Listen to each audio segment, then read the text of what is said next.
राजधानी राजधानी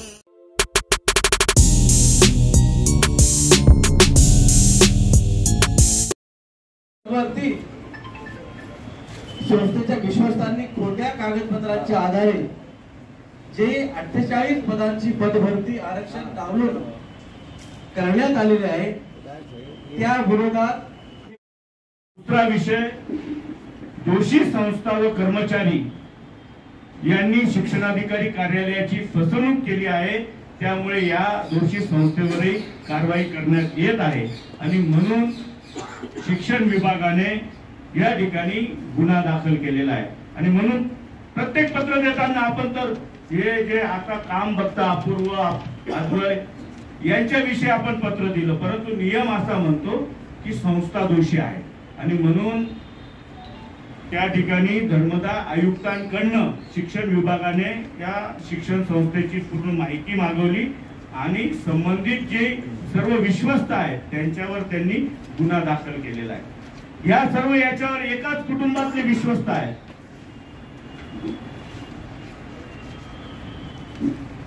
हे बघा, ही महात्मा गांधी विद्या मंदिर संस्था, याच्यावर विश्वस्त कोण? श्रीमती पुष्पाताई वेंकटराव हिरे ताई साहेब अध्यक्ष आहेत। त्यानंतर या ठिकाणी 2 नंबरला नाव आहे भिला कृष्णा देवरे, हे या संस्थेचे निवृत्त कर्मचारी आहे, नंतर मग त्यांना विश्वस्त म्हणून घेतलेला आहे। 3 नंबरला आहे सौ स्मिताताई प्रशांत हिरे कोषाध्यक्ष। 4 नंबरला प्रशांत वेंकटराव हिरे सचिव सेक्रेटरी। त्यानंतर विठ्ठल साधू मोरे निवृत्त कर्मचारी, मूळ सटाण्याचे आहेत आणि निवृत्त झाल्यानंतर यांना विश्वस्त म्हणून घेतलं। नंतर यांच्याच कुटुंबातील अपूर्व प्रशांत हिरे, त्यानंतर यांच्याच कुटुंबातील 7वा सदस्य अद्वय प्रशांत हिरे, त्यानंतर यांच्याच कुटुंबातील माननीय प्रशांत हिरे साहेबांचे शालक राजेश शशिकांत शिंदे, त्याच्यानंतर यांचे मित्र प्रमोद भार्गवे, यांचे दुसरे मित्र मनोज बदियानी, यांचे फायनान्सर प्रदीप नारायण सराफ, यांच्या पत्नी भार्गवेंच्या पत्नी ललिता प्रमोद भार्गवे, यांच्या स्नुषा सुनबाई योगिता अपूर्व हिरे, यांच्या कन्या प्रशांत हिरे, यांच्या कन्या श्रीमती संपदा प्रशांत हिरे, सौ सुजाता राजेंद्र शिंदे प्रशांत दादांच्या शालकांची पत्नी,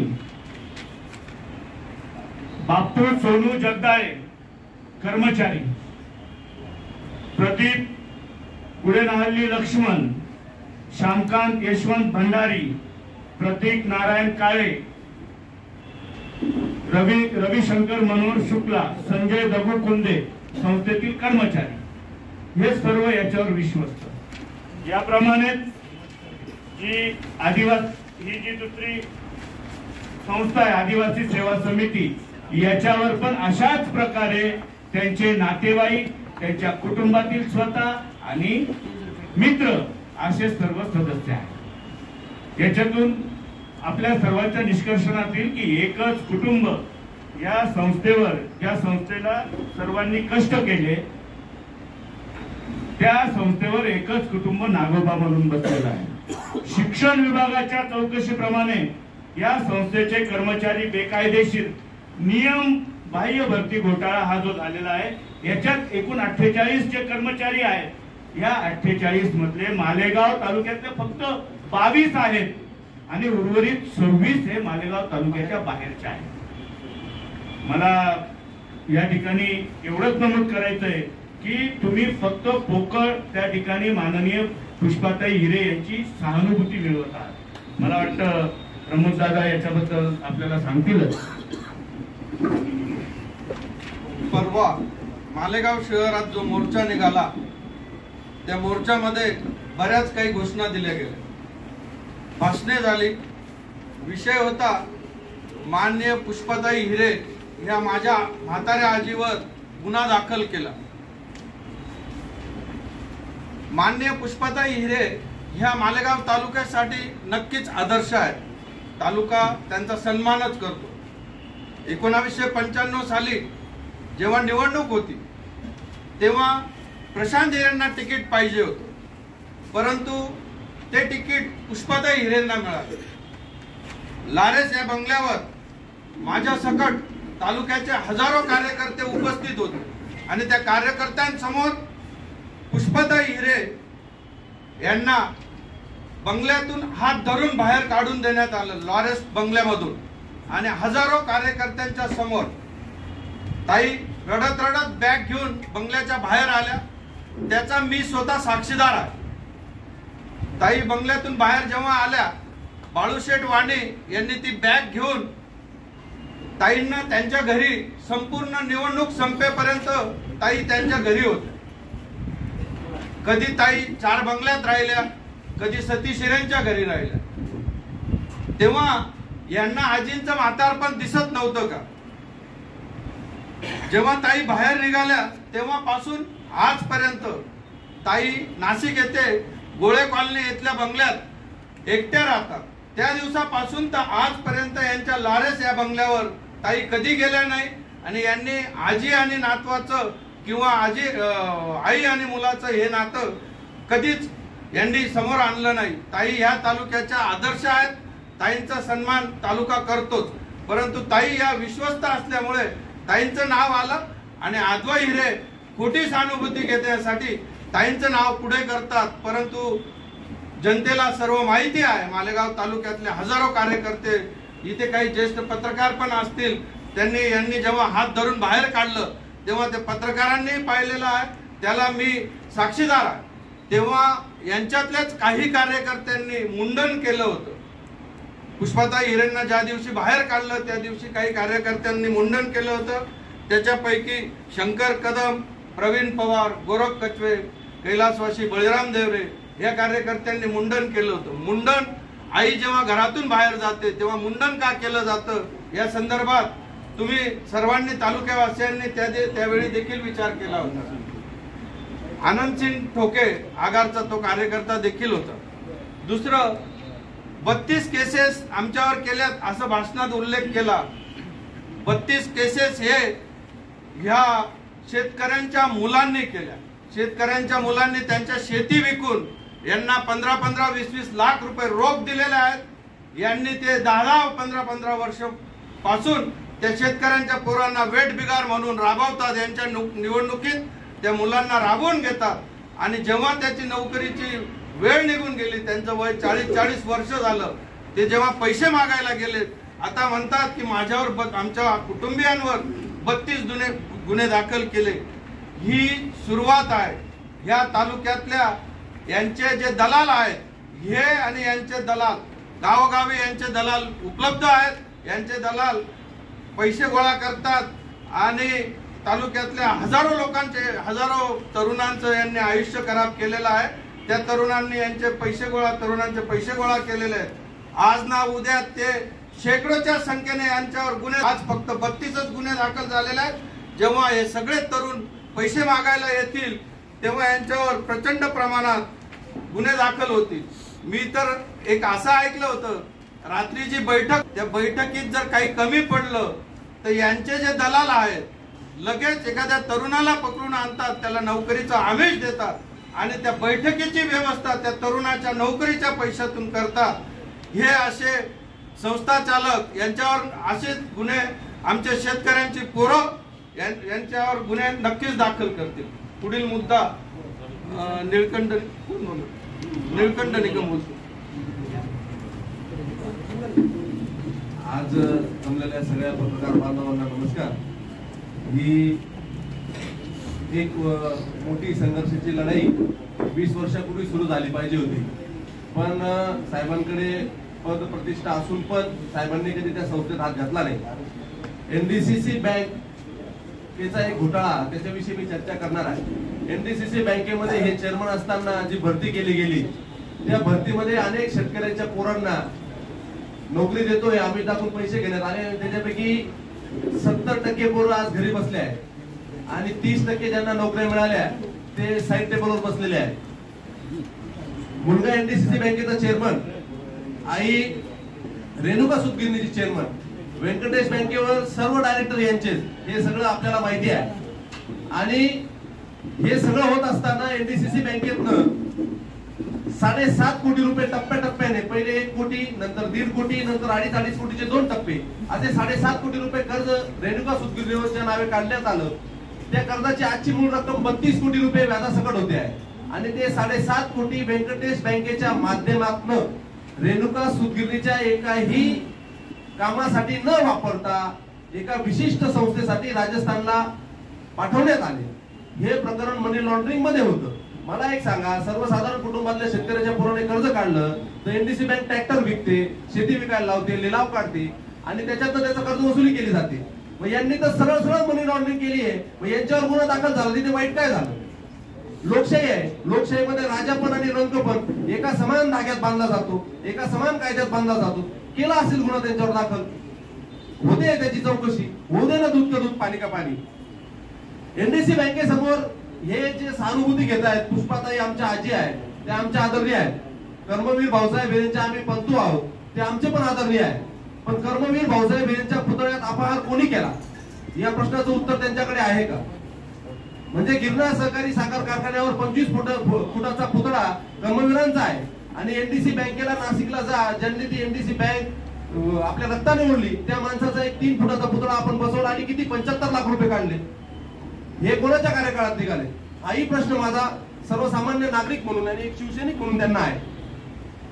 महात्मा गांधी विद्या मंदिर सगळ्यांनी सांगितलंय की राजकीय अड्डा झालाय. खरंच राजकीय अड्डा झालाय. 2 ऑक्टोबर महात्मा गांधींची जयंती असते आणि त्या जयंतीच्या दिवशी महात्मा गांधी विद्या मंदिरची सभासदांची एक जनरल मीटिंग घेतली जायची. 25 वर्षापासून ती मीटिंग घेतली आहे का आपण? 25 वर्षापासून यांनी ती मीटिंग घेतली नाही. यांचे सर्व विश्वस्त आणि जे काही मोजके सभासद ठेवले आहेत त्यांच्या खोट्या नाट्या सह्या करून खोट्या नाट्या प्रोसिडिंग हे जनतेसमोर त्या खोट्या नाट्या का असे ना त्या जनतेसमोर त्या पण आणण्याचा प्रयत्न यांनी कधी केला नाही आणि कधी करणार पण नाही. कारण यांना त्याच्यात भ्रष्टाचार करायचा आहे. यांच्या घरातले लोक डॉक्टरेट पदवी घेतात. डॉक्टरेट होण्यासाठी 5-5 वर्ष अभ्यास करावा लागतात. यांना कधी आम्ही अभ्यास करताना बघितलो? आताच प्रमोद भाऊंनी सांगितलं की विश्वस्त यांच्या घरातले 5 लोक आहेत. अद्वै हिरे, अपूर्व हिरे, संपदा हिरे, अपूर्व हिरेंच्या पत्नी आणि राजेशजी शिंदे, हे सगळे लोक यांच्या संस्थेतल्या काही कॉलेजमधनं पगार घेतात. त्या पगाराचं विवरण मी तुम्हाला वाचून दाखवतो आहे. आणि हे पुणे युनिव्हर्सिटीचं विवरण आहे. म्हणजे विश्वस्त संस्थेत हेच, यांच्याच कॉलेजमध्ये नोकरीला हेच, आणि पगार किती आहे तेही एकदा ऐका. म्हणजे आपल्या लक्षात येईल की किती मोठा भ्रष्टाचार पगाराच्या माध्यमातून ही लोक करतायत.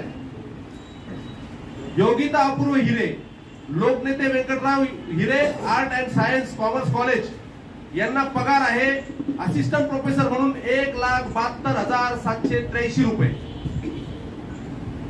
आदरणीय अद्वै प्रशांत हिरे, जे जास्त बोलतात, ते आहेत Karmaveer Bhausaheb Hire institute of management and research सेंटरचे असिस्टंट प्रोफेसर आहेत. हे पण यांना पगार आहे 1,57,136 रुपये. आदरणीय अपूर्व प्रशांतजी Hire, institute of Maharashtra and research सेंटरचे हे प्रोफेसर आहेत. असिस्टंट प्रोफेसरला 1.5 लाख पगार आणि प्रोफेसरला पगार 2,52,392 रुपये. हिरे संपदा प्रशांत हिरेंच्या कन्या ह्या प्रिन्सिपल आणि हिरे कॉलेजच्या प्रिन्सिपल आहेत.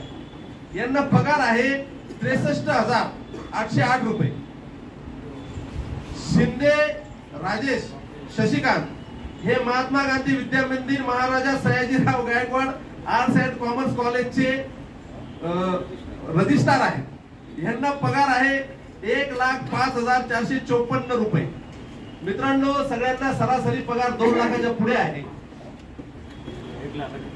1.5 लाखाच्या पुढे. सरासरी जर अंदाज केला तर 1.5 लाखाच्या पुढे येतो. तर 12 महिन्याचे 1.5 लाखाप्रमाणे किती पैसे होतात? गेल्या इतक्या वर्षापासून या संस्थेला लुटतायत, त्याचे किती पैसे होतात याचा हिशोब यांनी द्यावा. काळ कोणाला माफ करत नाही. आणि असिस्टंट काळ कोणाला माफ करत नाही. यांनी कोणाला शिकवलं?